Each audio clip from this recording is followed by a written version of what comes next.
In today's video, we're going to try and recover some math from the Zermelo-Fraenkel axioms. Hopefully this will start to look like a little more of the familiar math that you're used to, but the point is that we're not going to be treating it in the same way that you may be used to. We will be trying to build them from scratch from the 9 axioms that we discussed last time. Now, I don't expect you to remember all 9 of them, but you should be able to recall them when I bring them back up again. And I'll explain them thoroughly as we need them throughout this video. You just have to remember, though, that whenever we're recovering any higher structure from our set theory, we can only use the axioms. So here are some things that we don't have, for example. We don't have numbers. We don't have functions. We don't even have the basic operations of set theory yet. We don't even know what a union is, what an intersection is, and what a complement is. Now, you may be inclined to say, well, no, there was a union axiom. Right, that was axiom, I believe, number 5 in the previous video. But even that, it's not precisely the way that we want to define a union in set theory. In the axiom, we defined it as a big union. It was a big union of a collection of sets. The union that we want to define is a little more humble. It's just a union of 2 smaller sets, like X union Y. Okay, so our first construction is going to be the ordered pair. Of course, an ordered pair is an object that comes up very frequently in mathematics, but we never talked about where it came from. How do we know we can actually create ordered pairs? We just sort of assume that we can do them because it's, sensible enough. However, when you start looking at it in terms of creating it from set theory, it's actually not as simple as it looks. So now we're in set theory, so everything has to be a set. Remember, we don't have numbers. We can't even use them like we did in plane geometry. We can't create functions in terms of ordered pairs. But we can start with sets. So let's assume that X and Y are sets and try and make a definition for the ordered pair. Your first guess might be to just use something called the axiom of pairs. The axiom of pairs tells you that given sets X and Y, you can create a new set that contains both X and Y. This is going to be perhaps our ordered pair. There's one problem, though. The one problem, though, is that we don't have this. Okay, this is our issue. If we look at XY, the pair XY, okay, here's a problem. By definition, then, it would be the same thing as this. And that's the same thing as yx. And that, in turn, is the same thing as yx, the ordered pair. And so what this is telling us now is that xy is the exact same thing as yx as an ordered pair. And this is not something that we want. If I told you that in the Cartesian coordinate system, the point 1, 2 is the exact same thing as the point 2, 1, well, that's ridiculous. I mean, clearly they're 2 completely different points. And so this is a very undesirable thing for our definition of an ordered pair, and we can't live with this. This will not work. What we can do instead, though, is we can define our ordered pair using size as a differentiating factor. So, again, our problem is that our construction here using the axiom of pairs doesn't give us the order. It doesn't tell us which one is the first coordinate, which one's the second coordinate. Because as far as sets are concerned, the set xy is the same thing as the set yx. When you're talking strictly about ordered pairs, though, we can use size of sets as a differentiating factor. We can use size to distinguish one set as being the first and the other set as being the second somehow. So how do we do this? We're going to define our ordered pair, xy, as the following. We're going to define it as the set containing x, a singleton x, and the set which also contains the set containing x and y. Okay? Why does this work now? Well, it tells us that the first coordinate is our one-element object, right? This is a one-element object. And so we will call this the first coordinate. On the other hand, we have a two-element object, and we'll call this the second coordinate. Now there's no way you can mess it up, right? Because one of these has one element, the other one has 2 elements, and so this is a way of actually distinguishing which is our first and which is our second coordinate. Now, of course, if we want our second coordinate to be exactly y, we would still have to point out that y here is our second coordinate, but we can actually just test by looking at what is distinguished or what is different between these two sets. Okay. So the point is that we can create this using those 9 axioms. And it only took a little bit more work from just saying the definition of the axiom of pairs. Okay, next we're going to talk about basic set operations. So using the union axiom, we can actually quite easily create a sensible definition for the union of two sets x and y. We'll create the set x union y. How do we do this? Well, there's actually 2 steps involved in this construction. Okay, we can't just say the union of x and y. This doesn't mean anything right now. What we would like to do, though, is we would like to do this. We would like to create the union of the set containing x and y. And why does this work? Well, this works because, remember what this means. It tells you that you're unioning all elements in the set x, y. So in other words, this is just x union y. Oh wait, this is exactly what we want. So this is precisely what we are trying to do, and I just want to remind you again that this is not the same thing as the set x, y. It's not like literally you take an x and you join it with y and you call it a day, that's the set, okay? This big union, remember, tells you that you're taking everything inside each element of this set. You're taking everything in x, you're taking everything in y. You're unioning x and y together. Okay. So with that being said, we can actually try and make the next basic set operation construction, which is the intersection. And now the key here is to use something called the separation axiom. Now remember what the separation axiom says. Okay, this says that given a larger set Z, right? Let me make it even bigger so it's more obvious. We can take any subset of Z, and it will be a set. As long as we can create a formula to take out those elements. So as long as we have a formula for it. Okay? So our big set Z in this case is actually going to be the union. And the key observation is that the intersection of two sets is contained inside the union. That's why this works. So our intersection is just going to be the set of elements in the union, right? But they have to satisfy a property. And what is that property? Well, in words, it's pretty easy to state, right? In words, it just means that Z is in X and Z is in Y. And this is pretty much exactly what you want, right? You just want a formula and bam, that's it, right? That is our formula. Z has to be in X and Z also has to be in Y. That's our intersection, okay? And this is an illustration of how we use the axiom of separation to create sets. In a similar way, we can actually define the complement. Now this one I will leave as an exercise, but I want you to just know that the big set, the larger set Z in our case here, is actually just going to be the set Y. So remember what this means. This means everything, I'll write it in English, everything in Y, but not in X. Okay? Oops. Okay. Now, we can also define the product set, but this one takes quite a bit more work and is a lot more complicated. I have 2 exercises here, which I will save for the exercises, the question sheet. And our real problem here is that we would like to use separation and somehow write the product set as this, right? It's the set of pairs. We define ordered pairs earlier, and the ordered pairs has to satisfy the definition that X is in big X and Y is in big Y, right?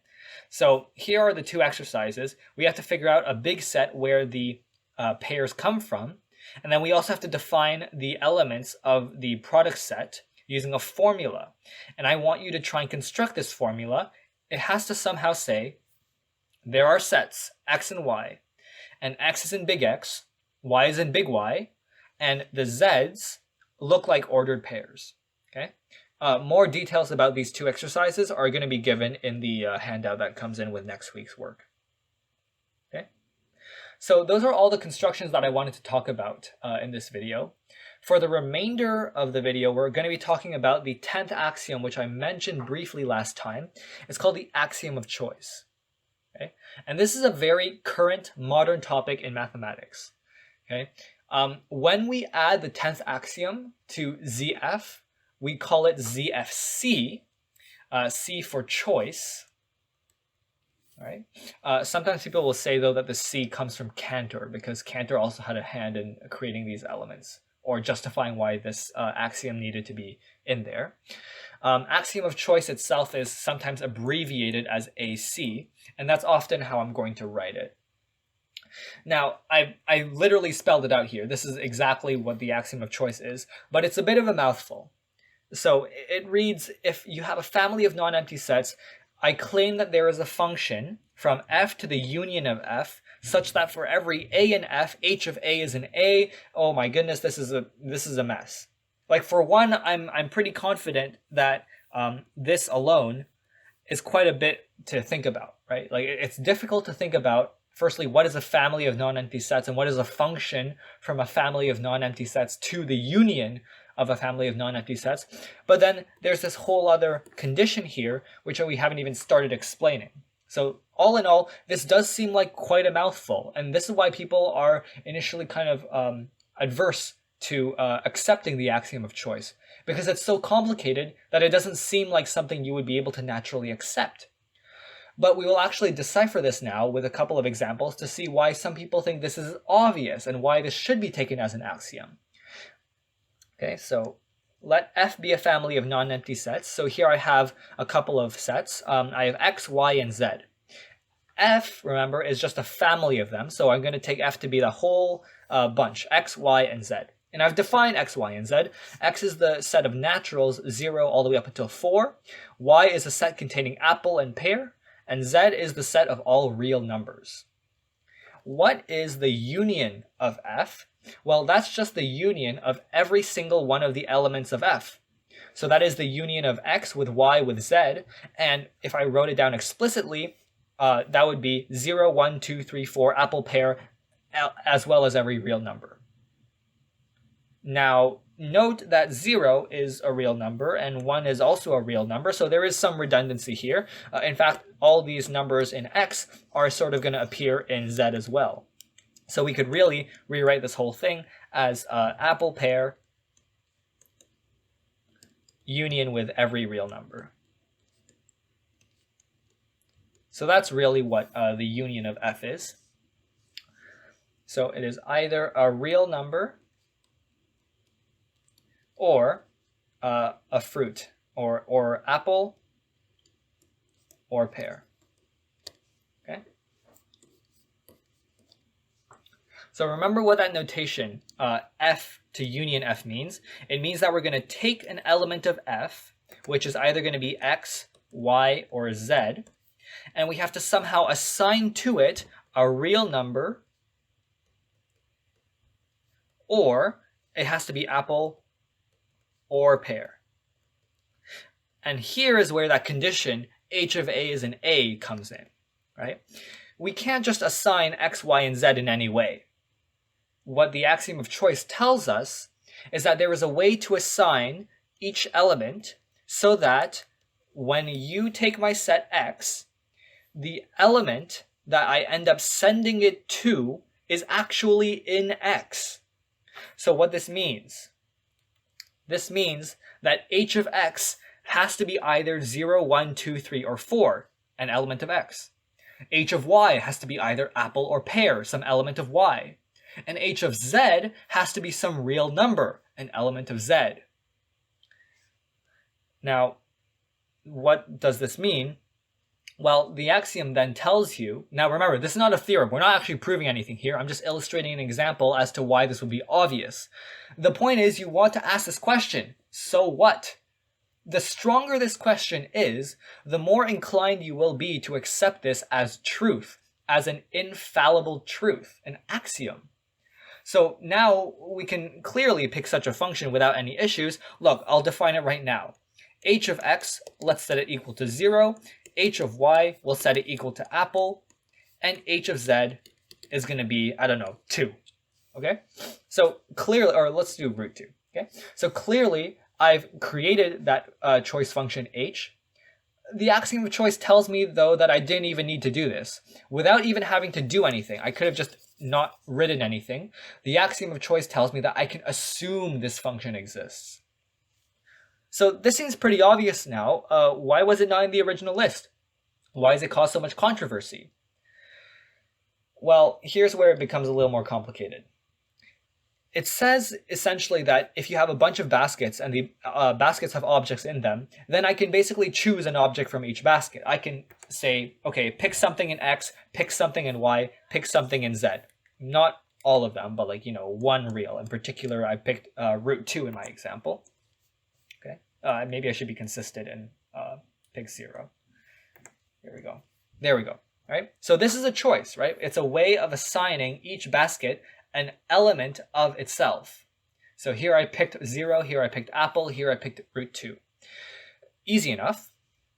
The issue is when you have infinitely many of those baskets, as you can probably imagine. Now I've given you absolutely no distinguishing feature between these 3 balls. And let's say, for the sake of argument, that each one of these baskets contained 3 balls, 3 identical white-looking balls. Now I ask you, does a choice function exist?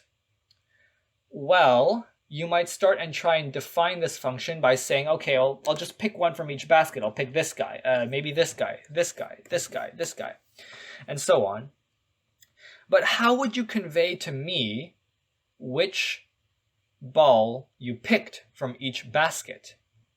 This is the paradox. It seems obvious enough that we can go around each basket and pick one object out of it. Of course, every basket is non-empty. I can take something from that basket. But a function must be executable under all circumstances, returning the same result every single time. So you went ahead and picked all of these balls, right? That was your choice function. But you have to be able to tell me what your choice function is, and you have to give it to me in a finite description. That is the part that is not obvious from the axiom of choice. Nobody has any qualms about the axiom of choice being true in the finite case, but in the infinite case, the axiom of choice tells you something extremely powerful. It tells you that without even having to list a description of H, because it's impossible, H exists.